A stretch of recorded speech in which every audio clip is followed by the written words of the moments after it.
안녕하세요. 승리한산 가족 여러분, 그리고 강성성경 연구원 여러분, 오늘은 시편 104편 1절에서 18절 말씀을 하나님의 능력의 솜씨를 계시한 세계라는 제목으로 함께 말씀을 나누도록 하겠습니다. 어제 말씀은 하나님의 구원의 역사와 은혜의 능력을 통해서 우리가 여호와를 송축할 수 있다는 것을 가르쳐 준다면, 오늘 본문 말씀은 이 자연을 통해서 나타난 하나님의 창조와 통치의 질서를 통해서 이곳에서 우리에게 은혜를 한량없이 부어주시는 하나님의 사랑을 통해서 우리가 하나님을 찬양할 수 있음을 가르쳐 줍니다. 그래서 하나님의 능력의 솜씨를 계시한 이 세계의 모습이 어떤지 창세기 1장 말씀과 연결되어서 이 시의 내용을 우리에게 보여주고 있습니다. 자, 1절 말씀을 봅시다. 내 영혼아 여호와를 송축하라. 여호와 나의 하나님이여, 주는 심히 위대하시며 존귀와 권위로 옷 입으셨나이다. 자, 이 세상을 보면은 우리는 저절로 경외감을 느낄 수밖에 없습니다. 이 경외감을 넘어서 요즘 사람들은 그렇게 생각합니다. 이 거대한 우주에 비해서 우리 인간이 얼마나 작은 존재인가, 우리는 이 온 우주 앞에서 스스로 겸손해져야 된다고 얘기합니다. 그건 사실입니다. 그러나 우리가 이 겸손의 대상이 자연인 것은 아닙니다. 왜 그러냐면 이 세상은 하나님의 창조의 능력 안에서 하나님의 통치하심으로 세워졌기 때문에 우리는 하나님 앞에 겸손한 것이지 자연 앞에 겸손한 건 아닙니다.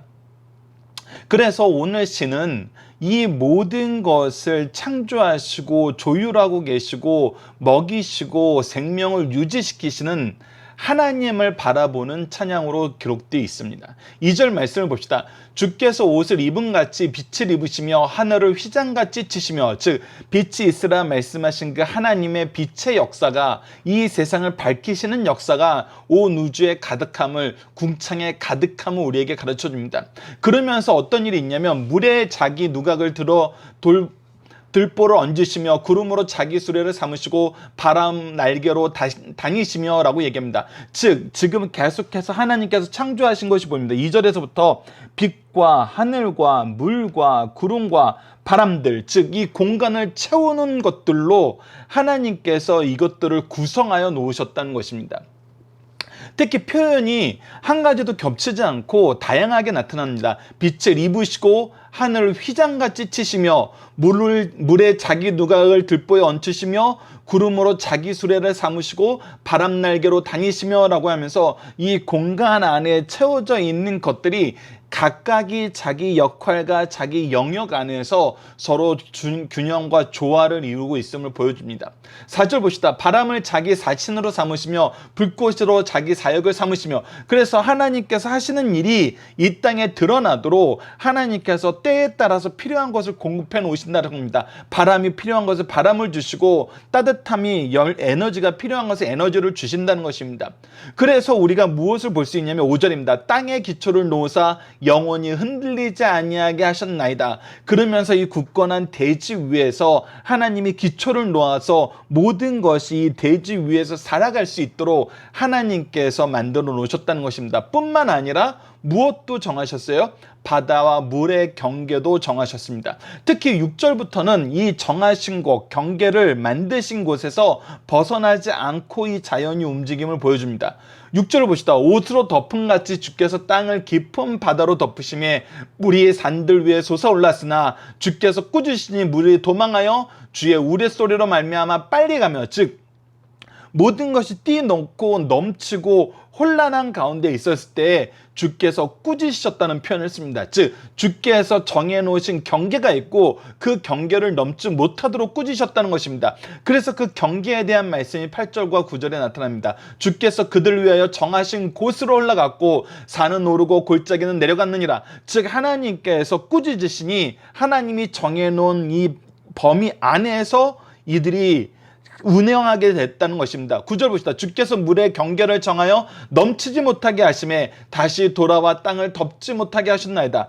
즉 이 혼돈 속에 있었던 것을 하나님께서 구간을 정하시고 구역을 정하시고 경계를 정하셔서 그것을 넘지 못하게 하셨다는 것입니다. 이것은 무엇이냐면 창조의 하나님께서 무엇하고 계신다? 이것을 운행하고 계심을 우리에게 보여주고 있습니다.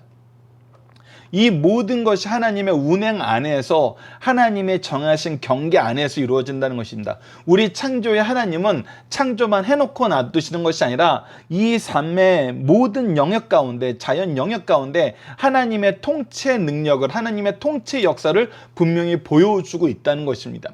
10절을 봅시다. 여호와께서 샘의 골짜기에서 솟아나게 하시고 산 사이에 흐르게 하사. 그래서 이 자연을 왜 만드셨는지를 보여주는데, 이 물의 경계, 하늘 궁창을 만드시고 이 궁창 안에 하나님께서 필요한 것으로 채우시고 그것을 하나님의 뜻대로 운행하시고 땅을 굳건히 하시고 바다의 물이 덮치지 못하게 정하신 다음에 그곳에서 무엇이 흘러나오겠냐면 샘의 골짜기에서 솟아나게 하사 산 사이에 흐르게 함으로써 물을 공급해 주셨다는 겁니다. 누구에게? 11절을 봅시다. 각종 들짐승에게 마시게 하시니 들나귀도 해갈하며 라고 하는 겁니다. 즉 하나님께서 이 공간을 만드시고 공간에 빛과 하늘과, 즉 공기와 이 물들로 채우시고 빛을 그 안에 가득하게 하신 것은 무엇을 위한 것이냐면 바로 생명을 돌보기 위한 것이라는 것입니다. 생명을 유지하게 하시기 위한 겁니다. 생명의 삶이 유지되도록 인도해주고 계신다는 것입니다. 그래서 각종 들짐승뿐만 아니라 12절 계속 이어지는 건데, 공중의 새들도 이것을 이 안에서 하나님의 은총 안에서 살게 된다는 것입니다. 이 모든 우주가 하나님을 바라보면서 하나님의 뜻 안에서 하나님의 공급하심 안에서 살고 있음을 이들이 안다는 것입니다. 13절 봅시다. 그가 그의 누각으로부터 산에 물을 부어주시니 주께서 하는 일의 결실이 땅을 만족시켜 주시는도다. 자, 보십시오. 하나님께서 하나님의 보좌에서부터 모든 산들에게 물을 부어주시고 주께서 하는 일의 결실을 땅에서 나게 하신다는 거예요. 즉 모든 생물이 먹을 수 있는 식물들이 자라나도록 한다는 것입니다. 그것을 더 구체적으로 얘기해 주는 것이 바로 14절입니다. 그가 가축을 위한 풀과 사람을 위한 채소를 자라게 하시며 땅에서 먹을 것이 나게 하셔서 라고 얘기합니다. 즉 이 땅에서 열매를 맺는 이 모든 것이 하나님의 축복의 역사, 은혜의 역사, 공급하심의 역사, 생명을 살게 하시는 역사라는 것입니다. 우리가 창세기 1장을 보면은 이 모든 것의 중심에 인간이 있음을 압니다.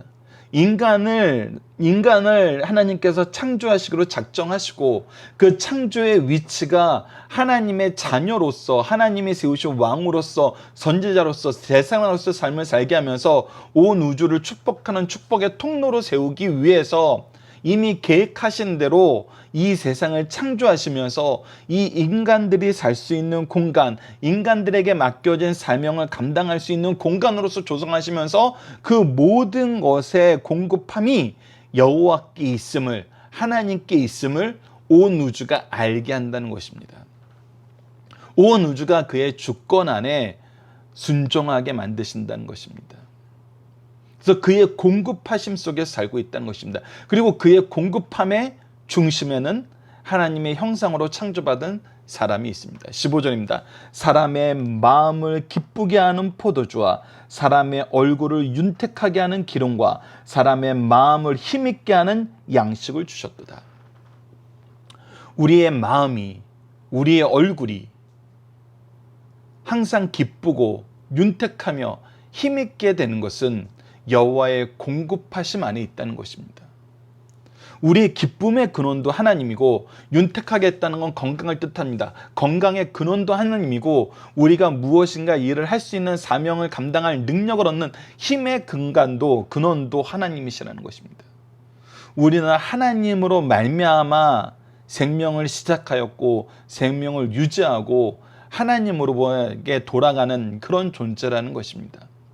16절을 봅시다. 여호와의 나무에는 물이 흠족하며 곧 그가 심으신 레마론 백향목도리도다. 새들이 그 속에 깃들이며 학은 잣나무로 집을 삼는도다. 높은 산들은 사냥을 위함이며 바위는 너구리의 피난처로다 라고 합니다. 자, 보십시오. 그래서 나무들에게는 물이 필요합니다. 새들에게는 그들이 깃들을 집이 필요합니다. 이 모든 들짐승 바위의 너구리에게도 피난처가 필요합니다. 이것들을 위해서 물을 준비해 놓으시고 나무를 준비해 놓으시고 산을 준비해 놓으셨다는 것입니다. 어느 생물도 하나님의 준비하심이 없이 그 생명을 유지할 수 있는 존재가 없다는 것입니다. 여러분들, 이것은 우리가 잘 한번 돌아봐야 됩니다. 어떤 생명도 내가 생명이 유지될 수 있는 환경이 주어지지 않았는데 살 수 있는 생물이 없습니다. 여러분들, 창세기를 단순히 우리가 어떤 문학적인 관점에서 본다면은 이 고대 과학이 발달하지 않고 고대의 어떤 근원이 무엇인지 명확하게 드러나지 않는 이때에 우리가 우리의 생명을 유지하고 지켜주시는 환경을 조성하지 않으면 살 수 없다는 것을 우리 인류가 어떻게 알았을까요? 오히려 반대적으로 나갑니다. 우리 인간의 진화에 대해서 주장하는 사람들의 이 진화론을 보십시오. 인간은 환경을 개척하는 존재로 그려집니다. 환경을 끊임없이 개척하여서 내 삶이 영이 될 수 있는 방법을 창조하는 어떤 창조의 주체로서 나옵니다. 근데 성경은 우리에게 분명히 가르쳐주는 건 뭐냐면, 창조의 근원은 하나님이시고 하나님이 창조하셔서 우리를 살 수 있도록 환경을 조성하지 않았으면 살 수 없다는 것을 이미 우리가 확인할 수 있는 삶의 영역을 조성해 놓으시고, 우리가 창조의 능력을 갖고 이 세상을 사는 것은 오직 하나님이 우리에게 주신 사명 안에서, 창조의 사명 안에서, 복음의 사명 안에서 이루어진다는 것을 우리에게 가르쳐 줍니다. 이 세상의 주장과 성경의 이 가르침에 분명한 차이를 알고 이것을, 이 두 관점으로 여러분들이 한번 삶을 보세요. 우리에게 인간이 아이를 낳고 아이를 기르는 모습은 보면은 철저하게 부모의 준비가 없이는 아이가 살 수 있는 환경이 조성되지 않음을 우리는 인간의 일반적인 어떤 인생의 서클 안에서 확인할 수 있잖아요. 어느 생물이 이렇게 까탈스러운 환경 안에서 자손을 번식하게 만듭니까? 우리가 자연 선택적이고 어떤 자연에 적응하기 위해서 진화를 하는 존재라면은 인간은 그 근본 모습부터 이미 도태될 수밖에 없는 존재예요. 그래서 도태되어야 당연한 존재예요. 그런데 창조의 질서가 그렇지 않다는 거예요. 하나님이 이 창조의 질서를 세우시고 다스릴 때 중심에 누굴 두셨냐면 인간을 두셨고, 오히려 가장 번거롭고 가장 생명력이 약하고 아무것도 할 수 없는 어떤 강함이 주어지지 않은 인간에게 하나님의 모든 창조의 역량이 중심에 놓게 하셔서 우리를 통해서 통치하시는 이 세상을 보게 만드셨다는 것입니다. 만약에 다시 한번 우리 어렸을 때 이렇게 곤충에 대해서 배우거나 동물에 대해서 배우거나 자연에 나타나는 이 생물들의 그 생명력에 대해서 배울 때, 어린 시절에는 그런 공상과학 만화 같은 것도 많이 나오잖아요. 인간이 개미와 같은 힘을 갖는다면, 어떤 곤충과 같은 힘을 갖는다면, 어떤 동물과 같은 힘을 갖는다면, 이 얘기는 뭐냐면, 우리가 출발선이 동일했다면은 그들이 우리보다 항상 더 뛰어난 능력을 가지고 있다는 것을 우리는 이미 알고 있다는 거예요. 그리고 인간이 지식을 쌓아가는 방법은 철저하게 보호된 상태에서 꾸준하고 지속적으로 공급되는 지식이 아니면은 결코 우리가 이 지혜의 열매를 맺을 수 없다는 것을 우리는 알고 있어요. 동물들은 그들이 가지고 있는 어떤 지식을 전달하는데 그렇게 시간이 오래 걸리지도 않고 많지도 않아요. 근데 우리 인간들이 가져야 되는 지식의 양은 굉장히 많고 이것을 숙달하기까지 걸리는 시간이 굉장히 많고 이것을 또 계승하기 위해서 해야 되는 일이 너무나 많죠. 속된 말로 인간의 모든 삶의 모습은 경제성이 없어요. 그런데 어떻게 인간이 이렇게 됐냐는 거예요. 성경은 이것을 분명히 가르쳐 준다는 것입니다.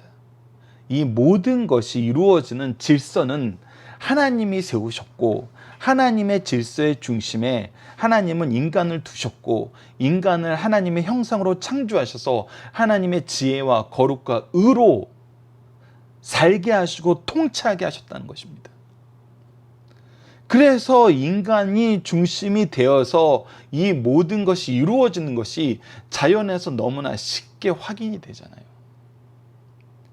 하나님께서 경계를 정하지 않으셨으면 이 경계를 넘어서 혼란이 올 것이 얼마나 많은지 이미 자연을 통해서도 우리는 확인하고 있잖아요.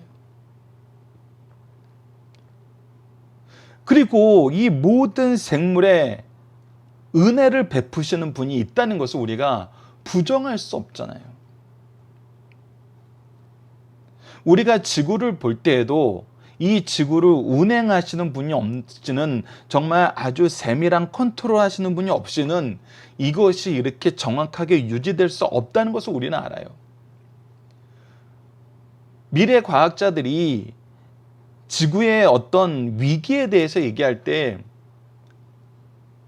정말 온 지구가 갑자기 팔팔 끓는 물처럼 이렇게 갑자기 뜨거워지거나 갑자기 차가워지거나 이런 종류의 변화가 아니라 아주 조그만한 변화, 아주 몇 도의 변화 안에서도 우리 인류의 삶이 유지가 되네 안 되네라고 얘기할 만큼 지구는 굉장히 미세한 조절에 의해서 운행되고 있음을 우리에게 가르쳐주고 있잖아요. 그래서 이 안에 있는 모든 존재가 통치자가 있음을 인정할 수밖에 없게 만든다는 것입니다. 창조주가 계시고 통치자가 계심을 인정할 수밖에 없다는 것을 우리는 자연을 보고 우리를 보고 인정할 수밖에 없다는 거예요.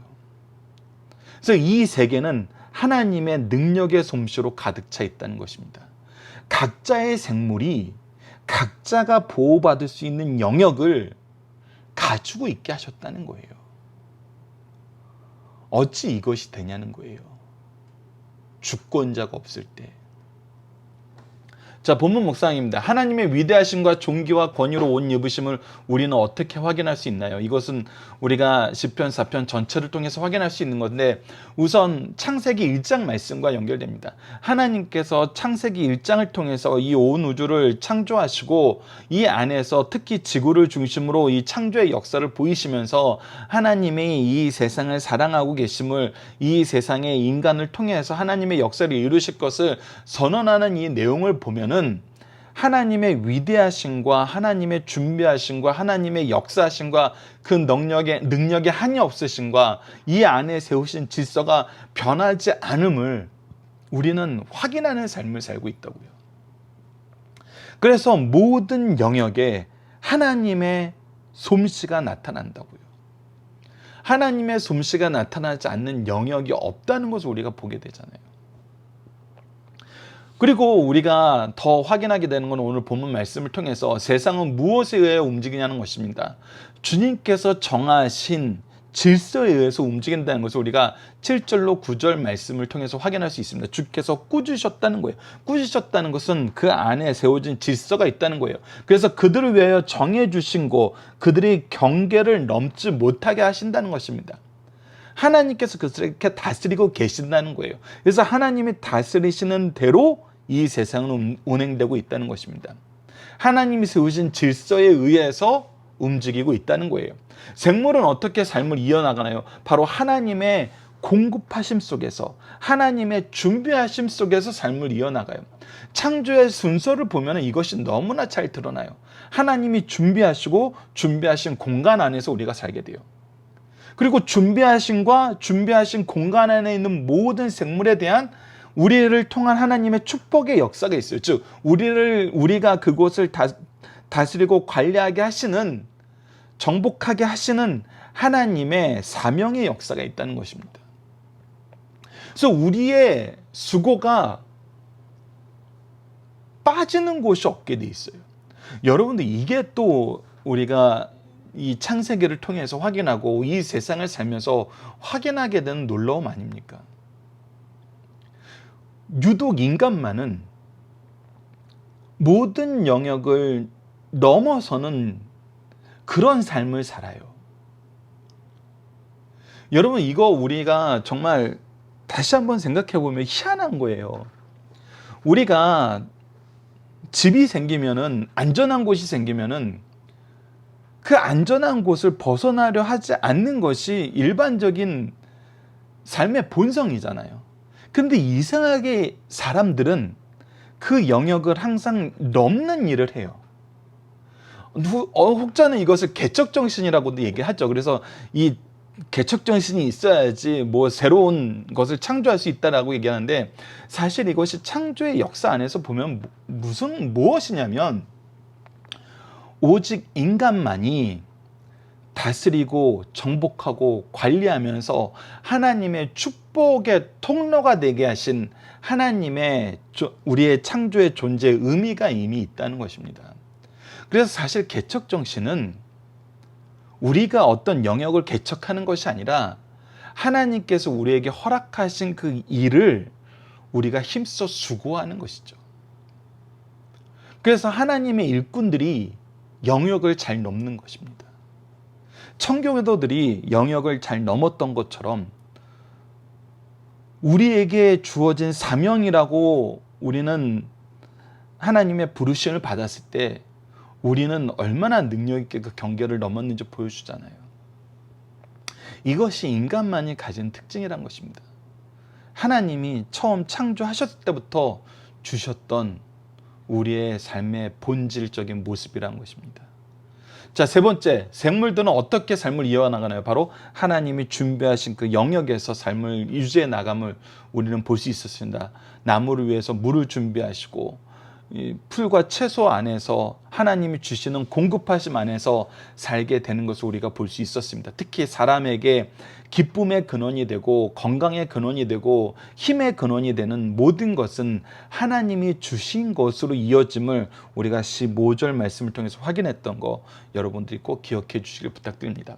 자, 본문의 중심 사상입니다. 시편 104편은 시편에서 가장 아름다운 시 중 하나입니다. 시인은 정감 어린 눈으로 하나님이 지으신 세상을 바라보면서 자연 속에서 느끼는 깊은 신앙심을 표현하고 있습니다. 그는 세상 속에 있는 아름다움과 그 배후에 있는 창조주의 지혜와 은총 그리고 영광을 노래합니다. 하나님의 지혜와 은총과 영광이 이 세상에 나타난다는 것입니다. 시인은 자신을 묵상을 주께서 기쁘게 여기시길 바라며 이 기도를 주께서 받아주시길 바랍니다. 이처럼 시편 104편은 개인의 찬양시입니다. 시편 104편의 시제는 하나님이 창조하신 대자연을 인하여 찬송하며 표제는 없습니다. 자, 시편 104편은 창세기 1장 창조 기사와 구조가 같습니다. 그래서 서문이 창세기 1장 1절에 나타난 것처럼 여호와를 송축하라라고 시편 104편 1절에서 시작합니다. 그리고 빛의 새에서 창세기 1장 3절 5절에서 얘기한 것처럼 오늘 본문 말씀에서 2절에서 5절 사이에 이 궁창에 가득 참을 얘기해 줍니다. 그리고 물과 궁창에 대해서 6절로 8절 창세기 1장에 나타난 것처럼 오늘 본문 말씀 5절에서 9절 말씀에 나타나고, 땅과 채소에 대해서 오늘 본문까지 8절에서 18절까지 나타나면서 내일부터는 이 두 광명의 내용과 동물의 내용과 사람의 내용과 주를 찬양하는 삶의 내용이 계속해서 이어져서 나오게 됩니다. 그래서 시편 104편은 이렇게 창세기와 동일한 구조를 가지고 있으나 목적에는 차이가 있습니다. 창세기 1장은 하나님이 누구신지 가르쳐주는 데 목적이 있다면 시편 104편은 창조주 하나님을 높이고 찬양하는데, 그에게 영광을 돌리는 데 목적이 있다는 것입니다. 그러니까 우리가 삶을 살면은 창세기 1장의 내용을 우리는 정말 끊임없이 확인하게 된다는 것입니다. 하나님의 창조와 다스림의 주권적인 역사, 그 안에서 인간의 삶의 모습, 삶을 통해서 이루어져야 하시는 하나님의 역사, 이것이 항상 드러난다는 것입니다. 그래서 시편 104편의 구절은 다음과 같습니다. 창조의 요약적 진술이 나타나고 1절에 빛을 입으신 주를 찬양하라는 내용이 2절에서 4절, 땅의 기초를 세우신 주를 찬양하라는 것이 5절에서 9절, 땅에 식물을 주시는 주를 찬양하라는 것이 10절에서 18절, 그리고 내일 말씀부터 시작해가지고 19절에서 24절에는 해와 달을 만드신 주를 찬양하는 거, 25절에서 30절에는 바다와 모든 생물을 다스리는 주를 찬양하고, 31절에서 35절에서는 여호와의 영광이 영원하실저다라고 우리가 찬양하면서 이 자연을 통한 하나님의 찬양을 우리가 찬양이 얼마나 충만한지를 보게 됩니다. 자, 본문의 중심상입니다. 첫 번째, 하나님의 창조의 세계를 믿음으로 보는 성도는 하나님의 위대하심을 찬양하라는 것입니다. 하나님의 심히 광대하심은 궁창에서 빛으로 나타나고 하나님은 빛을 통해 자신을 알리십니다. 그래서 빛이 있으라라고 얘기했을 때 이 빛은 바로 하나님이 비추는 영광의 빛이고 우리에게 하나님을 보여주게 하시는 하나님의 드러내심이란 것입니다. 이때 사람은 그 빛에 의해 하나님의 창조의 위엄을 발견하고 자기 영혼 인격을 향하여 여호와를 송축하라고 외치게 됩니다. 하나님이 만드신 모든 것을 믿음의 눈으로 볼 수 있는 자는 하나님께 바른 예배자가 될 수 있다는 사실을 가르쳐주고 있습니다. 하나님은 하나님을 예배할 수 있도록, 하나님을 인정할 수 있도록 그를 드러내시는 분이란 것입니다. 그의 빛을 통해서 우리로 하여금 보게 하신다는 것입니다. 두 번째, 땅과 바다를 능력으로 만드시고 계시하신 하나님을 찬양하라는 것입니다. 우리 인생은 육신의 몸을 입고 이 땅에 살고 신령한 몸을 입고 하늘에서 살게 됩니다. 이 땅에 사는 동안에 하나님께서 땅의 모든 것을 배치하셔서 우리로 하여금 하나님의 창조의 솜씨를 보게 하셨습니다. 로마서 1장 20절 예전에 나왔던 말씀인데 한번 보도록 하겠습니다. 창세로부터 그의 보이지 아니하는 것들 곧 그의 영원하신 능력과 신성과 그가 만드신 만물에 분명히 보여 알려졌나니, 즉 하나님의 역사와 능력과 신성이 이 세상에 분명히 나타나 있다는 것입니다. 그러므로 우리가 하나님을 알지 못했다, 이 얘기를 할 수 없게 된다는 것입니다. 그들이 그래서 핑계하지 못하게 된다는 것입니다. 성도들은 하나님이 정해주신 처소에 살면서 하나님의 창조의 손길을 느낄 때마다 찬송할 것을 가르쳐주고 있습니다. 세 번째, 하나님이 만드신 모든 것은 인간을 위한 것임을 깨닫게 될 때 하나님 사랑을 찬양하게 된다는 것입니다. 하나님이 창조하신 모든 것을 인간이 보고 만지고 느끼게 될 때 어느 것 하나도 빠짐없이 우리를 위하여 삶의 터전으로 음식의 재료들로 주신 것임을 깨닫게 돼요. 그래서 우리로 하여금 하나님께서는 너무 놀라워요. 하나님께서 우리에게 에덴 동산에서 음식을, 과실을 먹게 하실 때에도 원어적인 표현을 보면 이것을 힘써 먹으라는 것입니다. 힘써 먹으라. 그러니까 하나님이 창조하신 세계를 너희들이 힘써 경험하라는 거예요. 앞서 말씀드렸던 것처럼 우리가 개척정신을 가졌다는 것은 하나님의 창조의 세계를 우리로 하여금 보게 만드시고 다스리시게 만드시고 정복하게 만드시고 그것들을 관리하게 만드시고 그것에 하나님의 영광이 가득함을 보게 만드시고 또 그 영광으로 가득 차게 하시는 이 역사를 이미 계획하시고 그 계획에 완벽하게 일치하도록 심히 보시기에 심히 좋도록 창조하셨기 때문이란 거예요. 그래서 우리는 하나님을 찬양하게 된다는 것입니다. 이 모든 사실을 깨달을 때 우리는 하나님을 찬양할 수밖에 없습니다. 우리의 찬양은 더 높아질 수밖에 없습니다. 더 길어질 수밖에 없고 더 커질 수밖에 없는 것입니다. 자, 본문 다짐입니다. 시인은 하나님의 창조 능력을 무엇으로 표현하고 있습니까? 바로 존귀와 권위로 옷 입으셨다고 표현하고 있습니다. 하나님이 창조하신 이 세계를 보면은 하나님의 위대하심을, 하나님의 존귀하심을, 하나님의 능력을 우리가 인정하지 않을 수 없다는 것입니다. 우리는 자연을 보면서 무엇을 느끼게 됩니까? 바로 하나님의 창조와 통치의 역사를 느끼게 됩니다. 이것은 창조하시는 분이 없으면 만들어질 수 없고 다스리는 분이 없으면 운영될 수 없다는 것을 우리는 너무나 잘 알고 있어요. 그래서 인간이 바르게 삶을 살 때 우리는 어떤 삶을 산다고 합니까? 이 창조의 질서를 유지하는 삶을 산다 그래요. 근데 우리 인간이 끊임없이 이 세계를 망가뜨리는 모습을 볼 때는 우리가 뭐라고 표현합니까? 바로 우리의 창조의 질서를 우리가 무너뜨리고 있다라고 얘기해요. 그래서 창세기 1장 1절에 나타난 것을 하나님께서 우리에게 주신 문화 명령이라고 표현을 하는 것입니다. 이 세상을 온전하게 하나님이 세우신 질서 안에서 다스리라는 것입니다. 우리의 욕심으로, 우리의 욕망으로 그렇게 다스리지 말라는 것입니다. 하나님께서는 우리를 어떻게 먹이시도 어떻게 기뻐하십니까? 하나님께서는 포도주로 우리를 먹이시고 우리를 기뻐하게 하시고 우리에게 기름으로 윤택하게 하시고 양식으로 강하게 하십니다. 이것은 우리가 무엇을 얘기하는 것입니까? 우리의 기쁨의 근원도, 우리의 건강의 근원도, 우리의 능력의 근원도 오직 하나님의 공급하심이 없으면 이루어질 수 없다는 것입니다. 우리가 우리 되는 것, 하나님의 공급하심을 인정하고 의지했을 때 된다는 것 다시 한번 기억해 주시길 부탁드립니다. 자, 세상이 운행하면서 보이는 질서와 초월적인 역사는 우리는 어떻게 해석하고 세상은 어떻게 해석합니까? 우리의 해석이 옳으면 우리는 어떻게 증명할 수 있나요? 자, 세상은 질서가 있습니다. 그리고 때로는 이 질서가 무너지는 것을 보게 됩니다. 때로는 무너진다라고 표현하기보다는 이 질서를 초월한 역사를 우리가 보게 됩니다. 세상은 이것을 기적이라고 얘기하죠. 근데 이것에 대해서 세상은 어떻게 해석을 합니까? 세상은 우선 질서가 있다는 데에서는 아무도 부인을 하지 않습니다. 하나님을 믿는 사람도 질서가 있다고 그러고 하나님을 믿지 않는 사람도 질서는 있다고 봅니다. 근데 초월적인 역사에 대해서 해석할 때는 하나님을 믿는 사람은 이 초월적인 역사에 무엇이 있다라고 얘기하냐면 하나님의 뜻이 있다라고 얘기합니다. 하나님이 이루시고자 하시는 목적이 있다라고 얘기합니다.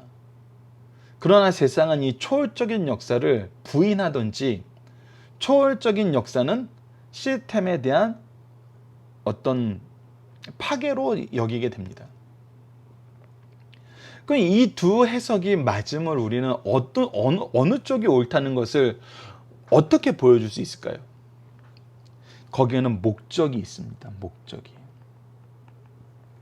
하나님이 세상을 창조하신 목적, 다스리시는 목적, 우리를 구원하신 목적, 하나님의 목적이 있습니다. 하나님의 목적은 무엇이면 하나님을 찬양하는 것입니다. 하나님께 영광 돌리는 것입니다. 우리가 특히 하나님께 영광 돌린다고 했을 때 이 영광의 가장 중심 내용이 무엇입니까? 바로 복음을 통해서 우리가 하나님과 함께하는 거였습니다. 예수를 통해서 하나님과 함께하는 거였습니다. 그래서 하나님이 세우신 질서 안에는 하나님을 찬양하고 하나님께 영광을 돌리며 복음으로 하나님과 하나 되는 역사를 위해서 일하시는 하나님의 특별한 방법이 있음을 우리가 보게 됩니다. 그리고 이것을 이루게 하시기 위해서 질서를 세우셨고 이것을 이루게 하시기 위해서 때로는 초월적으로 역사하신다는 것입니다. 그래서 우리는 항상 이것을 보여주면 됩니다. 하나님의 목적이 성취되었는가? 하나님의 뜻이 성취되었는가? 이 모든 역사를 통해서 하나님의 뜻이 성취된다면 이것은 하나님이 하시는 것입니다. 하나님의 뜻 안에서 이루어지는 것입니다. 근데 이것이 하나님과 전혀 다른 방법으로 간다. 그렇다면 세상의 해석이 맞다고도 얘기할 수 있죠. 그러나 지금까지 하나님의 뜻의 성취가 이루어지지 않은 적이 없습니다. 그 중심에 무엇이 있습니까? 바로 교회가 있습니다. 예배가 있습니다. 복음의 확장이 있습니다. 이 세상이 도무지 막을 수 없었던 것이 바로 이 복음의 확장입니다. 여러분들 이 서양 철학이나 동양 사상이 이 확장되는 모습을 보시면 여러분들 아시겠지만 성경하고는 완전 다른 길을 갑니다. 서양 철학이나 동양 사상이 확장되어 갈 때는 어떤 방식으로 확장되어 갔냐면 그들의 영역을 넓히는 것으로 즉 그들의 처음의 본질을 조정하고 바꾸면서 타협점을 찾고 그들이 원하는 대답을 주면서 이 사상이나 철학이 확장되어 나갔습니다. 그런데 성경은 완전 반대 길을 따라갑니다. 확장되는 것이 아니라 하나님 뜻대로 돌아가야 된다는 것입니다. 종교개혁이 그것을 보여주죠. 말씀으로 돌아가야 된다는 것입니다. 사실 어떤 한 가지로 돌아간다는 것은 스스로 세상적인 관점에서 볼 때는 스스로 망하는 길을 가는 겁니다. 스스로 고립되는 길을 가는 것입니다. 근데 희한한 것이 있잖아요. 말씀으로 돌아가면 복음의 확장이 일어납니다. 하나님 뜻으로 돌아가면 은혜의 역사가 일어납니다. 부흥의 역사가 일어났다는 거예요. 세상은 끊임없이 하나님의 통치를, 하나님의 구원의 역사를, 하나님의 영광을 인정할 수밖에 없습니다. 우리의 삶이 이 증명의, 이 증거라는 것을 우리는 기억해야 됩니다. 이번 주 공동 기도 제목은 다음과 같습니다. 능력의 하나님, 구원의 하나님의 역사를 기억하며 의지하여 승리하는 삶을 사는 주의 백성이 되게 하여 주소서입니다. 오늘 본문 말씀을 통해서는 우주의 질서를 보면서 세상은 다른 힘, 다른 신을 말하지만 우리는 하나님을 찬양하게 하심을 감사합니다. 온 우주를 통해 나타난 우리를 향한 하나님의 사랑을 보게 하심을 감사합니다. 이제 사랑 안에서 은혜로 역사하시고 긍휼로 하심으로 구원하시는 하나님의 능력의 증인이 되어 세상으로 하여금 하나님을 알고 믿고 고백하는데 쓰임받는 일꾼들이 되게 하여 주시도록 기도하는 우리 승리한상 가족 여러분들, 강성 성경 연구원 여러분 되기 기도합니다. 감사합니다.